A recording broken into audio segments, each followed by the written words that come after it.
అక్కడ వైట్ కలర్తో subscribe button కనపడుతుంది కదా, దాన్ని సబ్స్క్రైబ్ చేయండి. సబ్స్క్రైబ్ చేసినంత బెల్ కూడా ఆల్ అని ప్రెస్ చేయండి. నా ఫర్దర్ అన్ని నోటిఫికేషన్ అనేది మీకు ఆటోమేటిక్గా మీ ఫోన్కి అయితే వస్తాయి. అందరికీ భోగి శుభాకాంక్షలు తెలుపుకుంటున్నాను.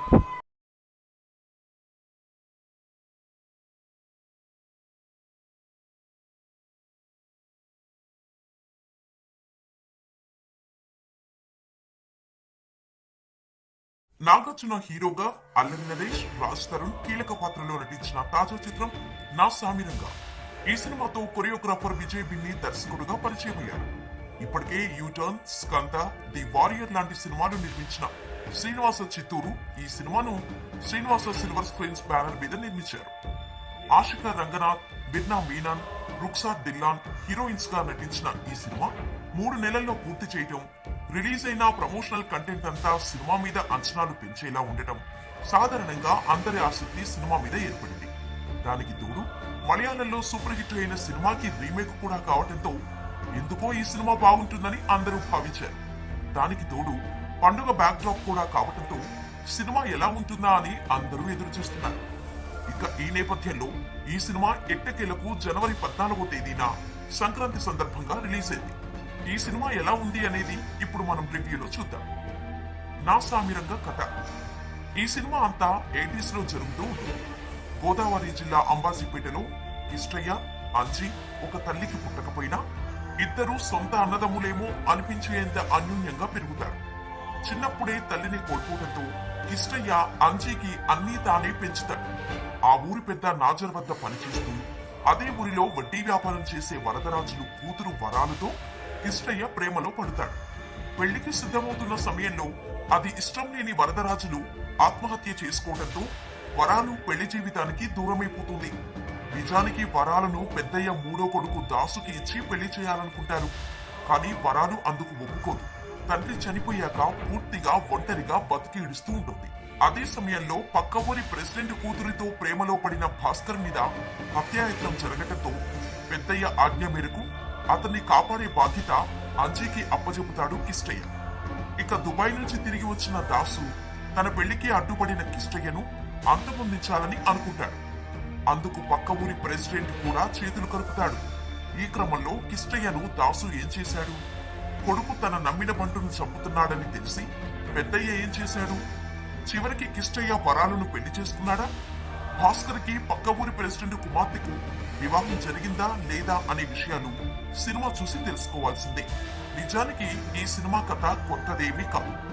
గతంలో మలయాళంలో సూపర్ హిట్ గా నిలిచిన పోరింజు మరియు జోస్ అనే సినిమాని తెలుగులో నా సామిరంగా అనే పేరుతో తెరకెక్కించారు. పేరు మార్చడమే కాదు, తెలుగు నేటివిటీకి తగ్గట్టుగా చాలా మార్పులు చేర్పులు చేసినట్టు ఒరిజినల్ గా చూసిన వారు ఇట్టే అర్థం చేసుకుంటారు.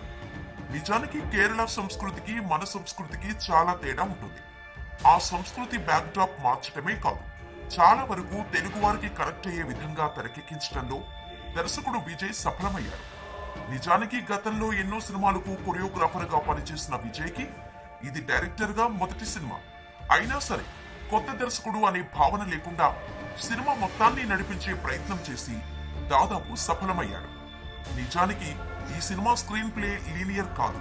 నడుస్తూ ఉండగానే గతంలోకి తీసుకువెళ్లడం, మళ్లీ గతంలో నుంచి వర్తమానంలోకి తీసుకురావడంతో కొంత కన్ఫ్యూజన్ అనిపిస్తోంది. కానీ దాన్ని ప్రేక్షకులకు అర్థమయ్యేలా చెప్పడంలో జాగ్రత్తలు తీసుకున్నట్టు అనిపించింది. ముఖ్యంగా డైలాగ్స్ విషయంలో కేర్ తీసుకున్నారు. అయితే గోదావరి జిల్లాలలో కథ నడిపిస్తున్నారు కాబట్టి పూర్తిగా గోదావరి జిల్లాల యాస ఫాలో అయితే మరింత నేటివిటీ వర్కౌట్ అయి ఉండేది. ఆ యాస కోసం చాలా ప్రయత్నాలు చేసినట్టు అనిపించింది, కానీ పూర్తి స్థాయిలో మాత్రం సఫలం కాలేదు. నాగార్జున లుక్ సహా ఆయన క్యారెక్టర్ కూడా కొత్తగా అనిపించింది.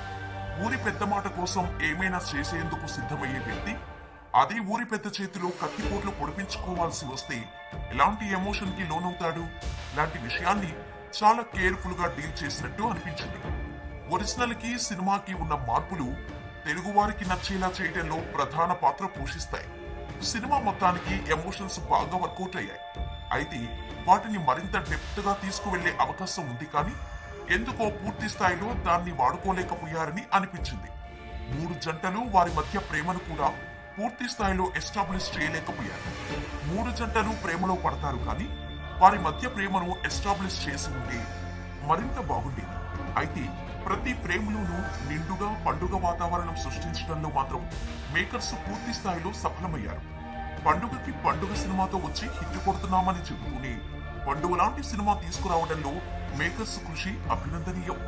ఈ సినిమాలోని ముందుగా నటీనటుల విషయానికి వస్తే నాగార్జున సినిమా మొత్తాన్ని తన భుజస్కంధాల మీద నడిపే ప్రయత్నం చేశాడు. గత సినిమాలతో పోలిస్తే ఈ సినిమాలో కొత్త నాగార్జున కనిపించినట్టు అనిపించింది. ముఖ్యంగా లుక్ మాత్రమే కాదు, డ్రెస్సింగ్ తో పాటుగా ఆయన మేనరిజం విషయంలో కూడా ఈ సినిమాలో పూర్తి భిన్నంగా కనిపించారు. తనకంటే చిన్న వాళ్ళైనా సరే అల్లరి నరేష్, రాజ్ తరుణ్ వంటి వారితో మ్యాజిక్ చేశాడు. సినిమా మొత్తానికి ఎమోషనల్ గా కనెక్ట్ అయ్యేలా అంజీ అనే పాత్రలో అల్లరి నరేష్ ఒదిగిపోయాడు.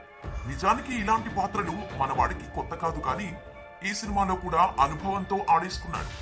రాజ్ తరుణ్ పాత్రకు పెద్దగా ప్రాధాన్యత లేదు, కానీ ఉన్నంతలో తన పాత్రకు న్యాయం చేశాడు. ఆశిక ఒక పక్క గ్లామర్ పలకపూస్తూనే మరొక పక్క నటనతో కూడా ఆకట్టుకుంది. మిర్నా, రుక్సార్ తమ పాత్రల పరిధి మేరకు నటించారు. విలన్ గా డాన్సింగ్ రోజ్ ఒక రేంజ్ లో నటించాడు. నాజర్, మధుసూదన్ రావు, రావు రమేష్, రవి ప్రకాష్, భరత్, మధుమతి వంటి వారందరూ తమ తమ పాత్రల పరిధి మేరకు నటించారు. ఇక టెక్నికల్ టీం విషయానికి వస్తే ముందుగా మాట్లాడుకోవాల్సింది మ్యూజిక్ డైరెక్టర్ కీరవాణి గురించి. సినిమాని వేరే లెవెల్లో తీసుకువెళ్లడంలో ఆయన అందించిన పాటలు కానీ బ్యాక్గ్రౌండ్ స్కోర్ కానీ బాగా పనిచేశాయి. కొన్ని పాటలు వినడానికి మాత్రమే కాదు, స్క్రీన్ మీద కూడా చాలా అందంగా ఉన్నాయి. ఇక సినిమాటోగ్రఫీ కూడా సినిమాకి బాగా ప్లస్ అయింది.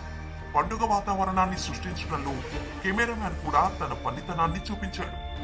80ల కాలంలో ఇల్లు సహా ప్రతి ఒక్క చిన్న డీటెయిల్ ని వదలకుండా అన్నిటినీ సృష్టించిన ప్రొడక్షన్ డిజైనర్ ఓపికకి హ్యాట్స్ ఆఫ్ చెప్పాల్సిందే. ఎక్కడైనా చిన్న పొరపాటు దొరుకుతుందేమోనని చూస్తే ఏమీ లేకుండా చాలా పర్ఫెక్ట్ గా ఎగ్జిక్యూట్ చేశారు. ఇక నిర్మాణం